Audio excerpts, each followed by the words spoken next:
1 Timóteo 1, versos 1 a 20. Uma coisa preciosa de se relembrar é que as epístolas do Novo Testamento, as cartas escritas por Paulo, Pedro e João e outros homens inspirados por Deus, foram escritas para igrejas ou pessoas que tinham uma identidade específica, foram escritas para orientar essas igrejas e essas pessoas ou esses grupos humanos em situações específicas, históricas, circunstâncias que essas pessoas ou igrejas estavam vivendo.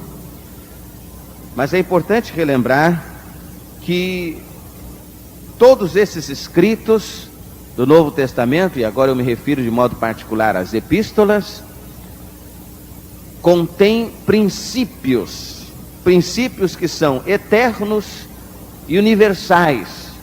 Quer dizer, eles não envelhecem, eles se preservam a despeito do passar do tempo, e eles se aplicam a todas as pessoas e em todas as situações que possam acontecer na história humana. Um equívoco que frequentemente nós cometemos é achar que esses escritos, ou alguns deles pelo menos, ou esses princípios, quando reconhecemos que eles existem subjacentes à explicitação da palavra, que esses princípios ou escritos só se aplicavam àquelas pessoas e àquelas circunstâncias, ou pelo menos alguns deles. Na realidade, esses princípios da palavra de Deus são eternos e universais.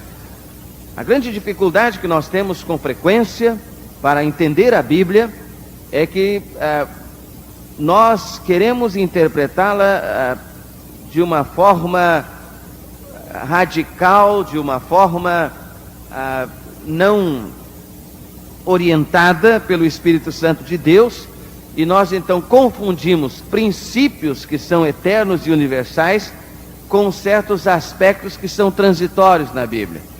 E por não interpretarmos a Bíblia corretamente, então nós não conseguimos solver os princípios que estão subjacentes a essa palavra.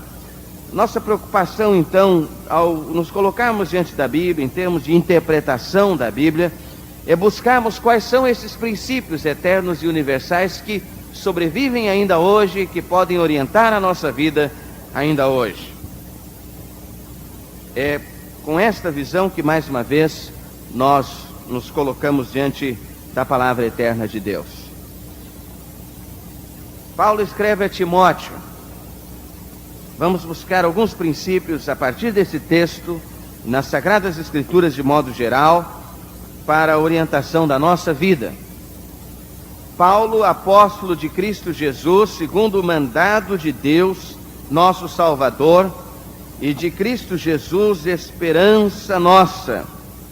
A Timóteo, meu verdadeiro filho na fé, graça, misericórdia e paz da parte de Deus Pai e de Cristo Jesus, nosso Senhor. Como te roguei, quando partia para a Macedônia, que ficasse em Éfeso, para advertires a alguns que não ensinassem doutrina diversa, nem se preocupassem com fábulas ou genealogias intermináveis, pois que produzem antes discussões que edificação para com Deus, que se funda na fé. Mas o fim desta admoestação é o amor que procede de um coração puro, de uma boa consciência e de uma fé não fingida, das quais coisas alguns se desviaram e se entregaram a discursos vãos, querendo ser doutores da lei, embora não entendam nem o que dizem, nem o que com tanta confiança afirmam. Sabemos, porém, que a lei é boa, se alguém dela usar legitimamente, reconhecendo que a lei não é feita para o justo, mas para os transgressores e insubordinados, os irreverentes e pecadores, os ímpios e profanos, para os parricidas, matricidas e homicidas, para os devassos, os sodomitas, os roubadores de homens, os mentirosos, os perjuros e para tudo que for contrário à sã doutrina, segundo o evangelho da glória de Deus bendito que me foi confiado. Dou graças àquele que me fortaleceu, a Cristo Jesus nosso Senhor, porque me julgou fiel, pondo-me no seu ministério. Ainda que outrora eu era blasfemador, perseguidor e injuriador, mas alcancei misericórdia, porque o fiz por ignorância, na incredulidade, e a graça de nosso Senhor superabundou com a fé e o amor que há em Cristo Jesus. Fiel é esta palavra e digna de toda aceitação, que Cristo Jesus veio ao mundo para salvar os pecadores, dos quais eu sou o principal. Mas por isso alcancei misericórdia, para que em mim, o principal, Cristo Jesus, mostrasse toda a sua longanimidade, a fim de que eu servisse de exemplo aos que haviam de crer nele para a vida eterna. Ora, ao Rei dos séculos, imortal, invisível, ao único Deus, seja honra e glória para todos sempre. Amém. Esta admoestação te dirijo, filho Timóteo, que segundo as profecias que houve acerca de ti, por elas pelejes a boa peleja, conservando a fé e uma boa consciência, a qual, havendo alguns rejeitado, naufragaram no tocante à fé, e entre esses Himeneu e Alexandre, os quais entreguei a Satanás, para que aprendam a não blasfemar. Deus abençoe a sua palavra eterna. Amém. Vamos orar. Pai querido, nós rogamos agora que pela iluminação do Teu Espírito Santo, Tu venhas nos esclarecer, nos orientar, de modo que possamos entender a Tua verdade e os princípios da Tua palavra, que são eternos e que precisam orientar as nossas vidas. É isso que te rogamos, no precioso nome do Senhor Jesus. Amém.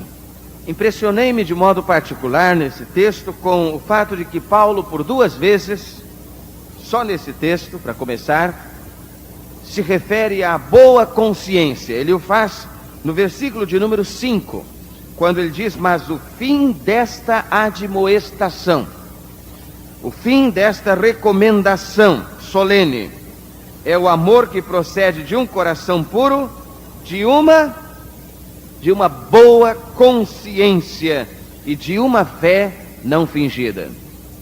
No verso 19, Paulo volta à mesma expressão.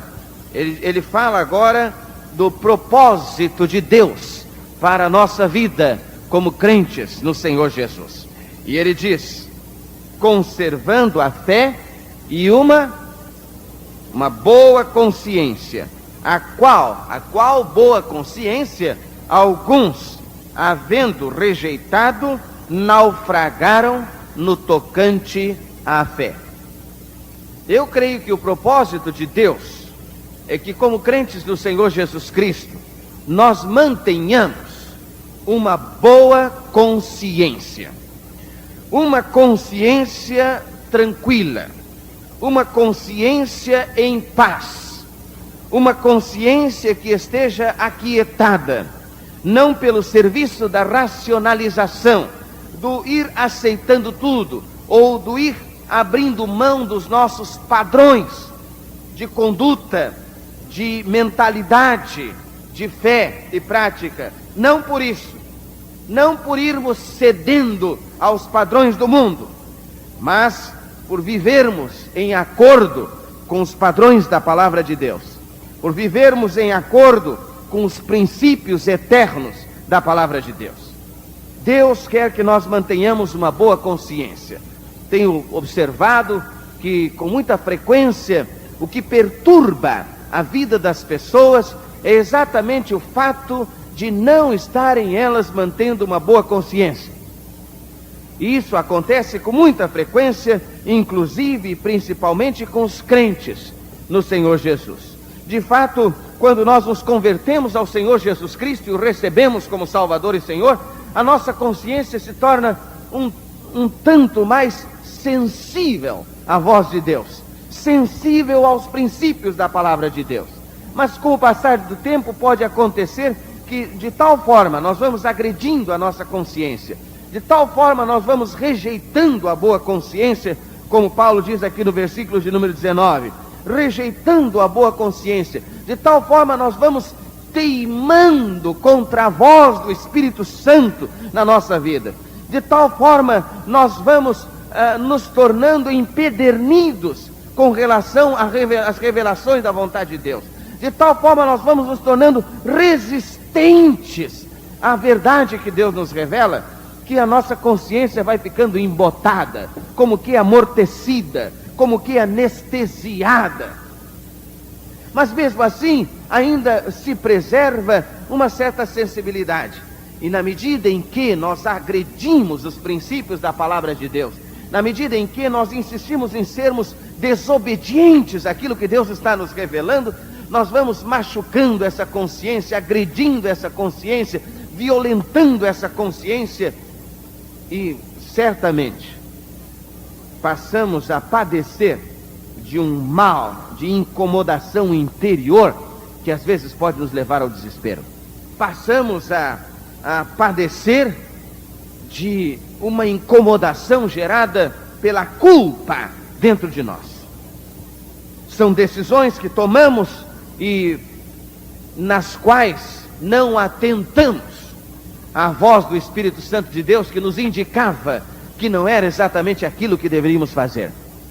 E quando insistimos, teimamos em continuar fazendo aquilo que Deus já nos disse que não é o que devemos fazer, nós estamos rejeitando a boa consciência. Rejeitando a boa consciência. E não fazemos isto sem pagarmos um preço altíssimo, caríssimo. A começar por esta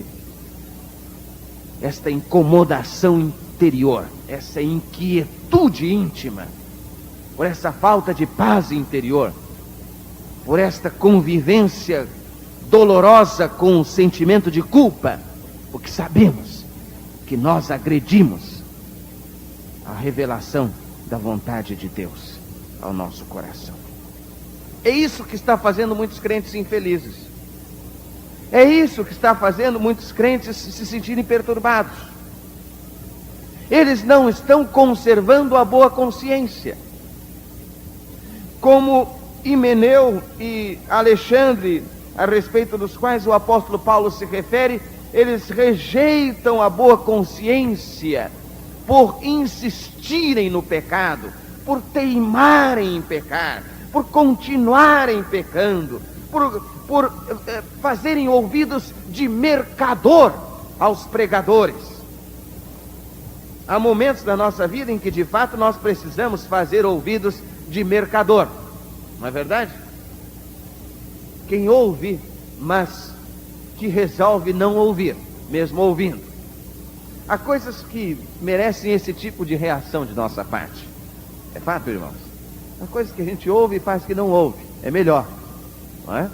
Mas é admirável, é impressionante, para não dizer assustador, observarmos a capacidade que tanta vez como crentes nós adquirimos de ouvir a palavra de Deus, de ouvir a verdade de Deus, de ouvir a mensagem de Deus, de ouvir o que Deus quer da nossa vida, de ouvir a confrontação da verdade de Deus e fazermos ouvidos de mercador, como quem nem está aí.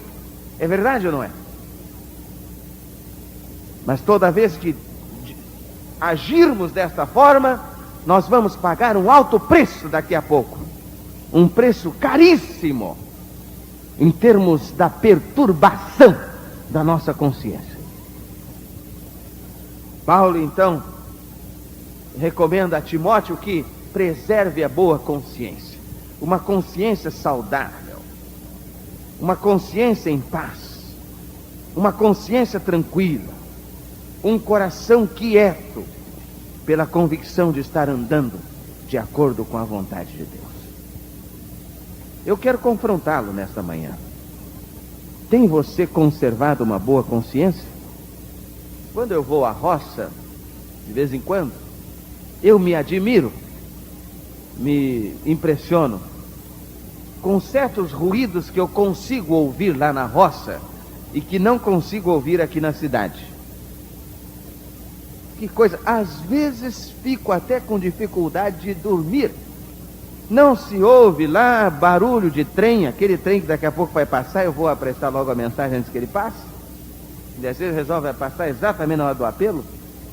Não se ouve barulho de trem, não se ouve barulho de automóvel, não se ouve quase barulho de avião. Maravilha, não se ouve barulho de máquina.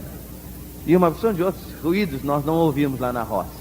Mas, senhores, eu ouço sapo. Dizem que está cantando, eu não sei se está cantando, se está chorando, não é? Grilo. E parece que todos os meus grilos resolvem, né, gritar, né? Seu cri, cri, cri, como diz o poeta Joia Júnior. Sua profissão de fé, como diz o poeta. Cri, cri, cri. Tem gente que é como grilo. Cri, cri, mas não crê mais. Ouço grilos, cigarras. Ouço todos os ruídos, coisa linda. E eu fico pensando como eu, tendo me tornado um homem urbano, me tornei também insensível a certas vozes do mundo. E eu lamento tanta vez por viver num contexto urbano onde os ruídos, os barulhos desse mundo, da grande cidade, me tiram a capacidade de ouvir os doces ruídos lá da roça. Às vezes a gente até vem à igreja, mas a gente se ocupa tanto com o barulho da igreja, a gente se ocupa tanto com os ruídos da conversação, daquela conversação gostosa, daquela confraternização, a que tantas vezes nós chamamos de comunhão, e pode ser uma das expressões de comunhão, mas não é a comunhão em si, desse ruído todo. E nós então nos acostumamos tanto a todos esses ruídos, e o que acontece? Nos tornamos insensíveis às vozes que nós deveríamos ouvir mais e melhor. Deus quer falar, mas Ele tantas vezes não consegue que nós ouçamos a sua voz. Ele até está falando.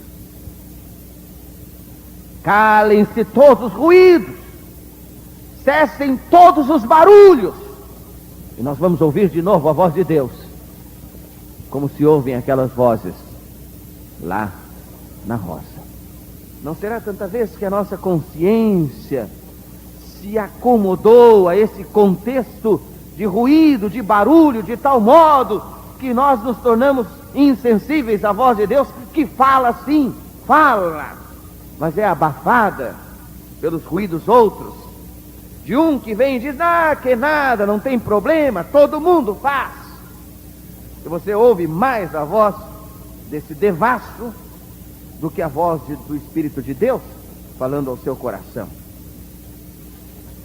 Vem outro e grita com aquela propaganda toda da televisão, e você se distrai, se envolve tanto, e os comerciais, eles entram, são milésimos de segundos para sair um e entrar o outro, e toda aquela propaganda e todo aquele colorido, e você está tão ocupado e tão envolvido com aquilo que Deus não tem brecha para falar ao seu coração. E talvez seja só num momento de crise, de uma tremenda crise na sua vida, de uma situação seríssima, que você vai parar para ouvir Deus falando ao seu coração. E eu tenho visto que algumas vezes Deus precisa gritar para conseguir a nossa atenção, é verdade? Algumas vezes Deus precisa gritar para conseguir a nossa atenção. Já houve circunstâncias assim, em que os ruídos lá de fora interferiram tanto aqui dentro, que nós ficamos prejudicados na nossa capacidade de ouvir a voz de Deus. Conservar uma boa consciência, esse é o propósito que Deus tem para o crente em Jesus. O Senhor Jesus, em João capítulo 10, versículo 10, na segunda parte, diz: eu vim para que tenham vida e vida em abundância. O salmista, no Salmo 119, versículo 105, diz: lâmpada para os meus pés é a tua palavra e luz para o meu caminho. O desejo de Deus é estar orientando a nossa vida. O desejo de Deus é nos dar vida abundante. O desejo de Deus é que conservemos uma boa consciência. E esse é o meu tema, conservando uma boa consciência. Mas para conservar uma boa consciência, o cristão precisa entender que a vida é regida por princípios que não podem ser desconhecidos nem desconsiderados. Quando você nasce, você nunca teve uma aula de física. E de alguma maneira você começa a ter de conviver com leis da física que orientam o nosso universo, o nosso mundo objetivo. Você tem que conviver com essas leis e tem de pagar o preço de aprender a respeitá-las. Mas você não pode viver desconsiderando essas leis e esses princípios. Você foi deixado sobre a cama, um nenenzinho ainda. Nunca ninguém havia lhe falado da lei da gravidade. Então você rola para cá, rola para lá, e não respeita os limites da cama. E vira uma cambalhota. Tadinho. Lá vem a mãe correndo, a avó, família toda. E não adianta quererem dar a você uma lição, uma aula de física naquela circunstância.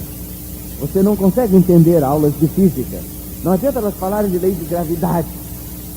Você vai aprender exatamente com o viver. Você vai aprender essa coisa. Mas você jamais terá o direito de desrespeitar essas leis. Você não tem poder sobre elas. Elas são soberanas na sua vida. Elas simplesmente existem e você tem que submeter a elas se for inteligente o suficiente para viver sem andar caindo e se machucando. Da mesma forma, Deus tem colocado princípios para orientar as nossas vidas. E nós não temos o direito de desrespeitar esses princípios, nós não temos o direito de zombar desses princípios, nós não temos o direito de querermos viver sem nos submetermos a esses princípios, porque nós vamos pagar o preço dessa desobediência a esses princípios. Deus nos fez para sermos pessoas felizes, pessoas equilibradas, e a nossa infelicidade certamente é determinada pela desobediência nossa aos princípios que Deus quer que orientem a nossa vida. Há uma teologia nova por aí que anda enfatizando muito que os nossos problemas são determinados pela ação dos demônios. E de fato, os demônios estão atuantes, estão buscando nos causar problemas toda hora. Mas, meus senhores, os nossos problemas não são causados pela ação dos demônios, simplesmente nós cooperamos com que esses problemas existam na nossa vida quando nós fugimos à obediência aos princípios da palavra de Deus. Se nós nos mantivermos obedientes aos princípios da palavra de Deus, nós temos seguro total contra toda a ação dos demônios e contra toda a força das circunstâncias e das situações da vida. As circunstâncias e as situações da vida não podem infelicitar-nos. As pessoas não podem gerar infelicidade na nossa vida. Os demônios, com toda a força que têm, não podem nos derrotar, nem encher a nossa vida de infelicidade, se nós nos mantivermos fiéis aos princípios da palavra de Deus que Ele determinou para orientarem a nossa vida. Nós estamos em plena segurança. Portanto, o grande trabalho de Deus conosco é o trabalho no caráter, no desenvolver as virtudes do caráter que precisam ser desenvolvidas de dentro para fora. Virtudes que nos farão obedientes e submissos à sua verdade, à sua palavra, aos seus princípios eternos universais, diante dos quais nós não temos o direito de zombar, de escarnecer, nem de sermos desobedientes ou indiferentes a eles. Larry Coy, no seu curso Conflitos da Vida, apresenta como verdade fundamental esta, que a nossa vida é orientada por princípios, que Deus nos fez assim, sujeitos a princípios da sua lei e da sua palavra, e que os conflitos se geram em nossa vida quando nós desobedecemos a esses princípios da palavra de Deus. Portanto, toda vez que houver um conflito em nossa vida, seja um conflito íntimo em qualquer área da vida, seja um conflito externo, havemos de nos diagnosticar, procurando qual o princípio da palavra de Deus que nós desobedecemos, qual foi o princípio que nós pisoteamos e que gerou esse conflito em nossa vida. E buscando esse princípio, precisamos nos harmonizar ou harmonizar de novo a nossa vida com esse princípio, de modo que o conflito seja solucionado, superado, derrotado, e recuperemos a boa confiança. O Senhor Jesus ensinou alguns desses princípios no próprio Sermão da Montanha. As bem-aventuranças são uma síntese de princípios para a orientação da nossa vida. Ele ensina sobre a humildade de espírito quando diz: bem-aventurados os humildes de espírito, porque deles é o reino dos céus. A humildade é um princípio fundamental para a orientação da nossa vida cristã. A humildade que significa submissão a Deus, obediência a Deus, submissão à vontade de Deus, o compromisso de andar de acordo com os princípios de Deus e não de acordo com princípios e padrões que nós mesmos estabelecemos. E esta tem sido a explicação da infelicidade de muitas pessoas. Querem elas andar de acordo com princípios que elas mesmas estabeleceram. E toda vez que você quiser andar de acordo com princípios que você estabeleceu, de acordo com os seus padrões próprios, você perderá a boa confiança. Um outro princípio é o princípio do amor. Jesus comunica esses princípios quando ele fala dos mansos, são bem-aventurados porque herdarão a terra. Quando fala dos misericordiosos, são bem-aventurados porque serão chamados filhos de Deus. O amor deve ser o princípio orientador, básico, essencial de todos os nossos gestos, de toda a nossa vida. Se nós amamos a Deus e amamos ao nosso próximo, certamente sintetizaremos em nossa conduta, em nosso comportamento, os 10 mandamentos e toda a lei de Deus por extensão. Bem-aventurados os puros, os limpos de coração, porque eles, quem lembra? Eles verão a Deus. E o propósito de Deus é que nós estejamos vivendo com o coração puro, com o coração limpo, e que toda vez que a nossa consciência seja perturbada pelo pecado, nós possamos nos reconciliar com o Senhor e pelo sangue de Jesus experimentarmos o perdão e a lavagem dos nossos pecados, de modo que preservemos o nosso coração puro, para que possamos ver Deus, não só lá nos céus, quando o encontrarmos um dia, mas para que possamos vê-lo no dia a dia da nossa vida. O princípio da fé, da confiança em Deus, da dependência inteira de Deus. O princípio da alegria. Bem-aventurados os que choram, porque eles serão consolados. E o Senhor Jesus, então, está ensinando aqui que o desejo de Deus é que nós choremos as nossas mazelas, os nossos pecados e a nossa indignidade, para que o Senhor possa recuperar a alegria dentro do nosso coração. A alegria só é recuperada em nós quando de fato nós sabemos chorar pelas coisas certas, quando sabemos chorar pelo pecado, por causa do nosso pecado. Deus quer que vivamos uma vida de alegria.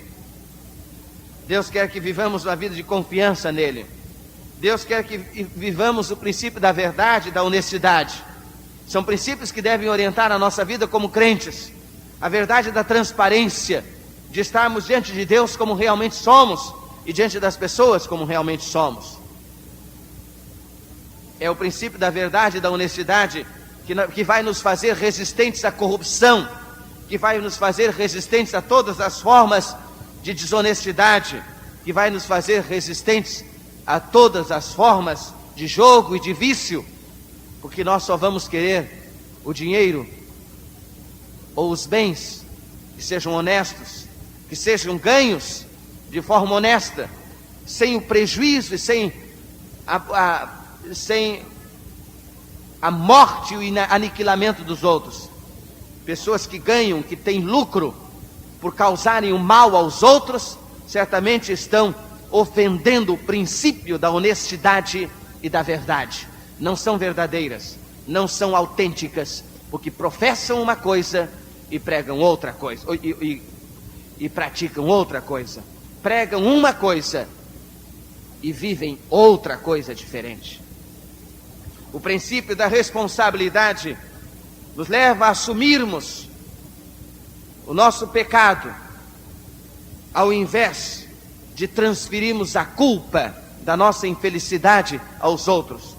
É fácil nós transferirmos a culpa da nossa infelicidade à esposa, ao marido, aos filhos, aos demônios e a tantas outras forças que interagem na nossa vida e na natureza e no mundo. É muito fácil, é muito simples, e é isso que quase todo mundo faz. Mas Deus quer que sejamos responsáveis ao ponto de assumirmos não só a paternidade dos nossos pecados, mas também a consequência deles na nossa vida. Pelo princípio da coragem, nós aprendemos com o Senhor Jesus que devemos estar dispostos a pagar o preço de sermos perseguidos pelo fato de sermos crentes em Jesus e de queremos viver de acordo com os seus princípios e não com os padrões do mundo. Bem-aventurados sois vós, quando vos injuriarem, perseguirem e mentindo disserem todo mal contra vós, por minha causa. Alegrai-vos e exultai, porque é grande o vosso galardão nos céus. Esse é o princípio da coragem de sermos crentes, da coragem de nos posicionarmos de acordo com a palavra de Deus, ainda que isso signifique perseguição para nós, ainda que signifique hostilidade do mundo e às vezes até mesmo dentro da igreja. Esses princípios da palavra de Deus não são opcionais, eles são absolutos. E se você quiser viver com uma boa consciência, se você quiser ter paz interior, você precisa de reconciliar-se com esses princípios da palavra de Deus. Para ter uma boa consciência, é preciso que o cristão entenda que a sua reação às situações da vida determinará se ele viverá uma vida vitoriosa ou uma vida cheia de conflitos. Eu volto a dizer, não são as circunstâncias que determinam a nossa felicidade ou a nossa infelicidade. E eu volto a dizer, não são os demônios que determinam se vamos ser felizes ou infelizes, mas é a nossa reação às circunstâncias, é a nossa reação à ação dos demônios, é a nossa reação à ação do mal, que vai determinar se vamos ser felizes ou infelizes, se vamos viver uma vida vitoriosa ou uma vida cheia de conflitos e de derrota. Não adianta racionalizar, não adianta nos ocuparmos com os ruídos deste mundo, de tal modo que nos tornemos assim como que insensíveis às vozes de Deus, que nos falam de tantas maneiras. Paulo diz que alguns que tentaram fazer isso, naufragaram na fé. Ele diz isso no verso 19 do nosso texto: conservando a fé e uma boa consciência, a qual alguns, havendo rejeitado, naufragaram na fé. E esse é o motivo porque muitos naufragam na fé. Esse é o motivo porque muitos abandonam ao Senhor. Esse é o motivo porque muitos fracassam na vida cristã. Esse é o motivo porque muitos passam a viver uma vida simplesmente rotineira. Uma vida que não se pode chamar de cristã, porque não apresenta nenhuma novidade. É uma vida de derrotados, de fracassados. É uma vida que não tem sabor. É uma vida de naufrágio permanente e insustentável. Alguns naufragaram na fé porque rejeitaram a boa consciência. Os senhores se lembram da história do homem que tinha um cachorro? Era um cachorro brabo, zangado. Certa noite o homem deitou-se para dormir e o cachorro insistia em latir lá no quintal. O homem foi lá e repreendeu o cachorro saiu correndo, como costuma acontecer com os cachorros obedientes aos seus donos, e escondeu-se na sua casa, lá no fundo do quintal. O homem deitou e disse: agora eu vou dormir tranquilo. E o cachorro voltou a latir. E o homem, incomodado com o latir do cachorro, dessa vez foi mais contundente, mais radical. Pegou um pedaço de pau e deu-lhe umas burdoadas no cachorro. O cachorro, agora sim, saiu correndo e se aquietou na casa, no fundo do quintal. E o homem disse: agora eu posso dormir tranquilo. Mas quando ele deitou, o cachorro voltou a latir. E o homem foi lá com o mesmo pedaço de pau e disse: agora eu acerto a cabeça desse cachorro. E deu-lhe uma burdoada na cabeça do cachorro. O cachorro caiu mais do que desmaiado. Caiu morto. O homem atirou um pedaço de pau no canto, limpou as mãos, respirou fundo, disse: agora eu vou dormir tranquilo. Deitou-se e dormiu. E de madrugada, quando ele se acordou, as portas e janelas estavam abertas. Seus bens haviam sido saqueados. Ele não tinha mais nada dentro de casa. O ladrão, ou os ladrões, só o cachorro sabia, ninguém mais sabe, levaram tudo. Por que latia o cachorro? Porque havia um perigo que precisava ser respeitado. Senhores, pode ser grotesca a comparação, mas a atitude que aquele homem tomou foi uma atitude desinteligente. É também uma atitude desinteligente rejeitar a consciência, a voz da consciência, rejeitar os gritos e clamores da consciência. Quando ela diz: não faça, obedeça. É muito mais prudente. Quando ela diz: não fale, obedeça, é muito mais prudente. Isso pode lhe custar a própria vida. Alguns se acostumaram tanto com as vozes do mundo que perderam a sensibilidade para a voz de Deus, que fala ao seu coração. Um dos problemas das religiões e filosofias modernas é que os homens tentaram criar uma religião sem pecado. Os senhores já ouviram anunciando na televisão a religião que não tem pecado? E alguém, quando ouve falar dessa religião, talvez diga: ah, que maravilha, eu vou para essa religião, não tem pecado, não existe pecado. Tudo é explicado, tudo é contornado. O adultério não é adultério, é o sentimento do coração, são os deuses que inspiram o amor. Então o adultério argumenta assim: mas por que Deus não concordaria com um sentimento tão puro? É a religião sem pecado. Prestem atenção, vocês vão ouvir falar daqui a pouco da religião que não tem pecado. Essa é uma religião falsa. Porque o homem pode aceitar uma religião que diz que não tem pecado. A religião não tem pecado, mas o homem tem pecado. E o problema do homem é o seu pecado. A crise do homem está em Romanos capítulo 7, quando o apóstolo Paulo diz: o bem que eu quero eu não faço, o mal que eu não quero esse eu faço. Essa é a crise, essa é a crise. E dessa crise, o homem não se liberta, a não ser que ele reconheça os seus pecados, confesse os seus pecados a Cristo e seja liberto, lavado no sangue de Jesus, transformado e agora dirigido pelo Espírito Santo de Deus. Não adianta aceitar uma religião que diz que não tem pecado, se você não pode de fato se libertar desta crise, desse dilema interior. O bem que eu quero eu não faço, o mal que eu não quero esse eu faço. E você não consegue se libertar dessa crise sem Jesus. Há pessoas que pensam, que driblam a vida, que driblam os problemas, que driblam os princípios, e vão driblando os princípios da palavra de Deus, e saem do outro lado, se equilibrando como surfistas, dizendo, oh, eu consegui. E elas vão driblando, mas não se engane. A palavra de Deus diz, não erreis, Deus não se deixa escarnecer. Tudo que o homem semear, isso ele também ceifará. Você vai driblando, mas lá na frente ele te pega. E pode ser fatal.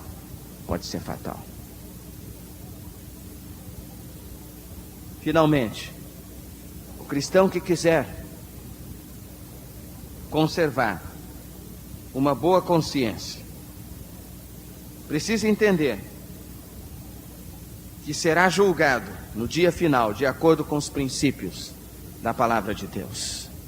Deus tem critérios. O Senhor Jesus diz, passarão os céus e a terra, mas as minhas palavras não hão de passar. Os critérios de Deus são invioláveis, imutáveis. Assim como o juiz, quando julga com o código ou os códigos sobre a sua mesa. Assim também, Deus, quando julgará pelos padrões e princípios da sua palavra. Quando Deus disse não adulterarás, ele estava dizendo não adulterarás. Quando ele disse não furtarás, ele estava dizendo não furtarás. Quando ele disse não dirás falso testemunho, ele estava dizendo não dirás falso testemunho. Quando ele diz não matarás, ele estava dizendo não matarás. E a maior tolice que o ser humano pode cometer, tentar violentar os princípios de Deus, pensando que pode driblá-los. Porque você pode driblá-los. Mas Paulo escreve aos Coríntios dizendo, todos havemos de comparecer ante o tribunal de Cristo, para que cada um receba segundo houver feito por meio do corpo, ou bem, ou mal. Há situações na sua vida que precisam de orientação. Busque aconselhamento, busque orientação. Não tome decisões, não vá tentando driblar princípios da palavra de Deus, driblar a sua consciência, driblar os problemas, as situações da vida, simplesmente sem compromisso, sem padrão. Não faça isso. Busque orientação. Busque orientação basicamente na palavra de Deus, na oração. Não tome atitudes que hoje podem parecer uma forma de driblar as situações, mas na próxima esquina você pode ser surpreendido e ter de pagar um preço alto por atitudes que tenha tomado erradas, zombando dos princípios da palavra de Deus agora.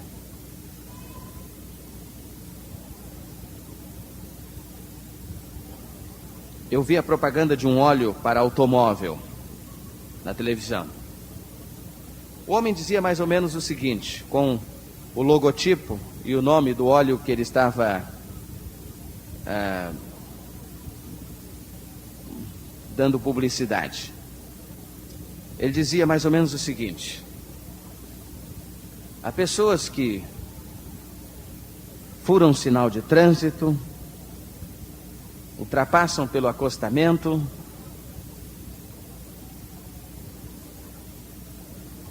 não respeitam faixa de pedestres, ultrapassam com faixa contínua na estrada, vão fazendo e acontecendo. Diz mais, estacionam em lugar proibido. E ele vai falando. Aí depois dá a propaganda do óleo. Depois ele aparece de novo. Ele diz exatamente o seguinte: se você é uma dessas pessoas, não use o nosso óleo. não é nada pessoal. Apenas uma questão de imagem.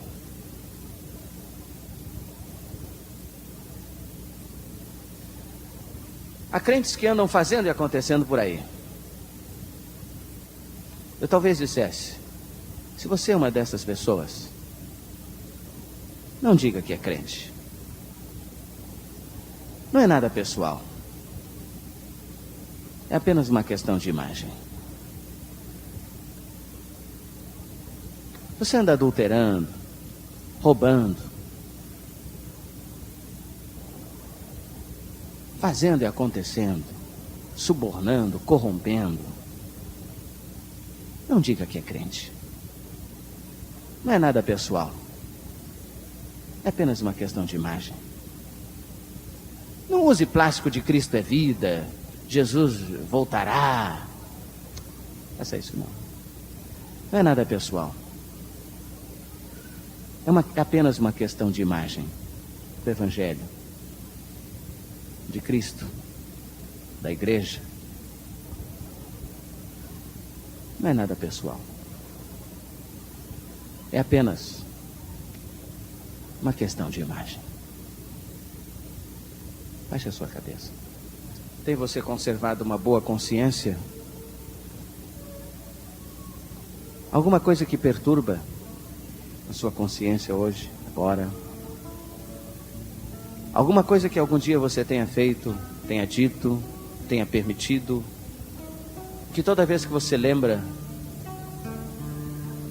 você sente um mal-estar aqui dentro? Muitos cristãos são infelizes porque eles não conservaram uma boa consciência. No correr dos anos, no decurso da sua vida, eles foram agredindo princípios da palavra de Deus, pisoteando as leis de Deus. Eles pensaram que podiam fazer isso sem consequências mais sérias. Complicaram suas vidas, embolaram suas vidas, como barbantes cheios de nós. Eles complicaram tudo. Graças a Deus por Jesus Cristo. Paulo também tinha uma vida toda complicada, mas ele disse: eu que era o principal dos pecadores, Jesus morreu por mim para me salvar, e Ele salvou a mim, pode salvar a qualquer um, porque Ele salvou o principal dos pecadores. Esta é uma palavra fiel e digna de toda aceitação, que Cristo morreu pelos pecadores. Nessa hora, eu o convido a voltar ao primeiro amor. Talvez com a vida toda enrolada, talvez você olhe agora para os lados e não saiba como sair dessa situação. Só há uma coisa que é importante agora: arrependimento. Você está de fato arrependido? Você quer voltar ao primeiro amor? Você quer que Deus mude as coisas na sua vida? Eu tenho uma notícia boa para você. Não importa o passado, não importa o quanto você violentou a sua consciência, não importa o quanto você pisoteou os mandamentos e os princípios da palavra de Deus, Deus ainda pode consertar as coisas. Deus ainda pode fazer um milagre na sua vida. Se você é um crente e está nessa situação hoje, mas você se arrepende e quer clamar a Deus que mude as coisas, você nem sabe bem o que é que precisa ser mudado, mas você sabe que há coisas que precisam ser mudadas, você quer pedir a Deus: me perdoa, eu tomei tanta decisão errada, eu andei por aí, Senhor, descumprindo os teus princípios, hoje eu quero voltar ao primeiro amor, Senhor, faz esse milagre na minha vida. Se esse é o seu caso, você pode tomar a sua decisão aí mesmo no seu lugar, mas eu queria hoje desafiá-lo a deixar o seu lugar e vir à frente, e nós vamos orar por você. Pode levantar-se, filho. Deus tem falado ao seu coração, e é isso que você quer tomar como atitude hoje de manhã. Arrependido, venha sem qualquer vergonha. A gente deve ficar envergonhado de ficar no pecado. Sair do pecado a gente não deve ter vergonha. A gente deve ficar com vergonha de continuar lá no pecado. A gente deve ficar com vergonha de continuar fazendo as coisas que não devia estar fazendo. É isso que deve nos envergonhar. Quero rever meus conceitos e valores. Quero reconstruir. Pode vir, bem, irmão. Deus tem falado ao seu coração. Desça lá da galeria. Não é o pastor que fala, não. É Deus que tem falado a você. É a palavra de Deus que o confronta hoje. Desça lá. E venha. E venha e diga: Senhor, eu me arrependo. Eu me arrependo. Eu quero voltar ao primeiro amor. Aquele primeiro entusiasmo da fé. Eu quero consertar as coisas e crer que tu tens poder para consertar as coisas. Eu quero voltar ao primeiro amor, ao primeiro amor. Eu quero voltar pra Deus. Pode vir. Quero voltar ao início de tudo. Só o Evangelho de Jesus lhe dá essa oportunidade. Começar de novo. Começar tudo de novo. Não importa o passado. Não importa a complicação em que esteja a sua vida. Venha, venha, diga: Senhor, eu quero ser obediente. Eu quero sair dessa, Senhor. Eu quero sair dessa. E eu vou me submeter à tua palavra. Eu não quero dar nenhum passo sem a tua orientação. E eu sei que eu vou sair dessa de novo. Quero voltar ao início de Pode vir, deixa o seu lugar lá na galeria. Desça. encontrar-me contigo, Senhor.